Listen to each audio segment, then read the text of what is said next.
The first thing people noticed about Jonathan Hale was not his money. It was his silence. He sat at the head of glass tables in rooms that smelled like polished wood and expensive cologne, surrounded by people who laughed a little too loudly at his jokes and nodded before he finished his sentences. He owned half the skyline in downtown Chicago, or at least it felt that way. His name was carved into buildings, printed on contracts, whispered in rooms where decisions were made that affected thousands of lives. He had a penthouse with floor-to-ceiling windows, a private elevator, a wine fridge that stayed full even though he barely drank. Every morning, the city woke up beneath him, small and distant, like a model someone else had built. At night, when the meetings were over and the phones finally stopped vibrating, Jonathan would stand alone by the window and watch the traffic lights change far below. Red. Green. Yellow. Over and over. He could not remember the last time someone had asked him how he felt and actually waited for the answer. His marriage had ended quietly years ago, not with shouting or slammed doors, but with tired conversations and long pauses that neither of them knew how to fill. His grown son lived on the West Coast and called on holidays, his voice polite, careful, like he was speaking to a client instead of a father. Jonathan told himself this was the price of success. Everyone paid something. He just paid with silence. On the other side of the city, Marcus Reed woke up before dawn to the sound of trucks and the ache in his bones. The shelter let people stay until 6 in the morning, no later. Rules were rules. Marcus folded the thin blanket, slipped it into his backpack, and stepped out into the cold with the others. Winter had a way of making every breath feel like work.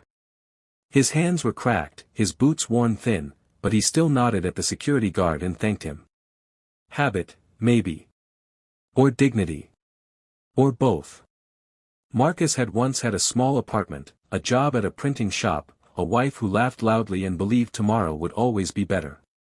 Then his wife got sick. Then the medical bills came. Then the shop downsized. Then everything collapsed, not all at once, but piece by piece, like a wall slowly losing bricks. By the time Marcus realized he was falling, there was nothing left to grab. He spent his days doing odd jobs, collecting cans, standing outside hardware stores hoping someone needed help lifting something heavy. Some days he ate. Some days he didn't. What he never lost, even when he lost everything else, was the habit of noticing people. The woman crying quietly on a bus bench. The old man shaking as he tried to light a cigarette. The kid pretending not to be hungry. Marcus noticed, because once, someone had noticed him. The night Jonathan's world cracked open began like any other. A charity gala. Black ties. Soft music. Smiling faces. Jonathan stood on a stage talking about opportunity and community, his voice smooth, practiced. The applause came right on time. Cameras flashed. For a moment, he almost believed his own words. 2 days later, federal agents were waiting when he walked into his office. The investigation had been going on for years, they said. Financial misconduct. Fraud tied to a partner Jonathan had trusted too much and questioned too little. The details blurred together. What stayed clear was the feeling in his chest, like the air had been sucked out of the room. By the end of the week, his accounts were frozen. By the end of the month, his name was poison. Friends stopped calling. Invitations disappeared. The board voted him out, hands shaking, eyes avoiding his. The penthouse went first. Then the cars. Lawyers spoke in careful voices about settlements and losses and managing expectations. Jonathan moved into a small furnished apartment that smelled faintly of someone else's cooking. He lay awake at night listening to neighbors argue through thin walls, the city suddenly too close, too loud. When the money finally ran out, it happened quietly. No dramatic moment. Just a declined card at a grocery store and a clerk who avoided his eyes. Jonathan walked out with nothing in his hands, the automatic doors sliding shut behind him like a judgment. He lasted 3 weeks before the eviction notice. The first night on the street, Jonathan did not sleep.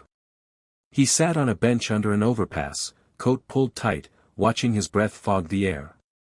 Every sound felt sharp. Every shadow felt like a threat. He had spent his life insulated from this world, passing it by through tinted windows. Now it pressed in on him from all sides. That was when Marcus noticed him. Jonathan stood out, even in worn clothes. Not because he looked rich, but because he looked lost.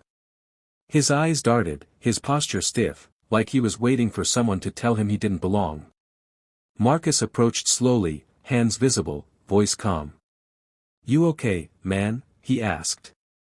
Jonathan looked up, startled, then nodded too quickly. "I'm fine." Marcus didn't argue. He just held out a paper cup. "Soup kitchen 2 blocks down. Still hot if you hurry." Jonathan hesitated.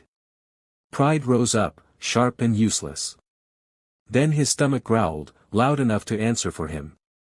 He took the cup. "Thanks," he said, the word feeling heavier than it should. They didn't talk much that night. They didn't need to. Sometimes sharing silence was easier than sharing stories. Over the next weeks, their paths crossed again and again. A nod here. A shared cigarette there. Marcus showed Jonathan where to stay dry when it rained, which shelters were safer, how to keep your shoes close when you slept. Jonathan learned things no business school had ever taught him. How hunger changes your thoughts. How cold seeps into your bones and stays there. How being invisible hurts almost as much as being judged. He learned how kindness, when it appeared, felt almost shocking in its power. One night, after a particularly bad day, Jonathan finally spoke. "I used to own a company," he said, staring at the pavement. Marcus didn't react. "Used to is a word I hear a lot." Jonathan laughed softly, then stopped. "I didn't see this world before," he admitted. "Not really." Marcus nodded. "Most people don't. Not until they're standing in it." Months passed. Jonathan grew thinner. Harder. Quieter. But something else grew too. An awareness. A connection. When Marcus got sick, Jonathan stayed with him through the night, sharing his last blanket. When Jonathan spiraled into despair, Marcus reminded him to eat, to breathe, to keep going. The turning point came on a freezing night when a fight broke out near the shelter. Someone pulled a knife. Panic rippled through the crowd. In the chaos, Jonathan slipped on ice and fell hard, his head striking the curb. Everything went black. When he woke up in a hospital bed, Marcus was asleep in a chair beside him, his jacket folded under his head. A nurse explained that someone had refused to leave, had insisted Jonathan wasn't alone, that he mattered. Later, much later, as Jonathan recovered, the truth surfaced. A journalist, digging through old records, uncovered evidence that Jonathan had tried to stop the fraud years ago, that he had been pushed out when he asked too many questions. The charges were dropped.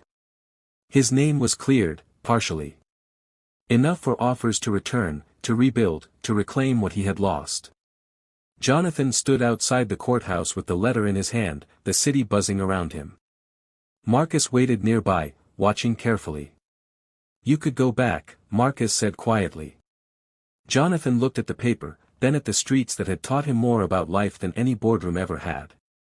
He thought about the nights of hunger, the rare smiles, the way people here shared what little they had. He thought about silence, and how it felt different now. "I won't forget," Jonathan said. "Not this time." He did rebuild, but not the way he used to live. He funded shelters, yes, but he also showed up. He listened. He hired people others wouldn't look at twice. Marcus became his partner, not on paper at first, but in purpose. Years later, Jonathan would still walk the streets at night sometimes, not because he had to, but because he remembered. He remembered what it felt like to be cold and unseen. He remembered who had sat beside him in the dark. True wealth, he learned, was not what lifted you above others, but what kept you human when everything else was gone.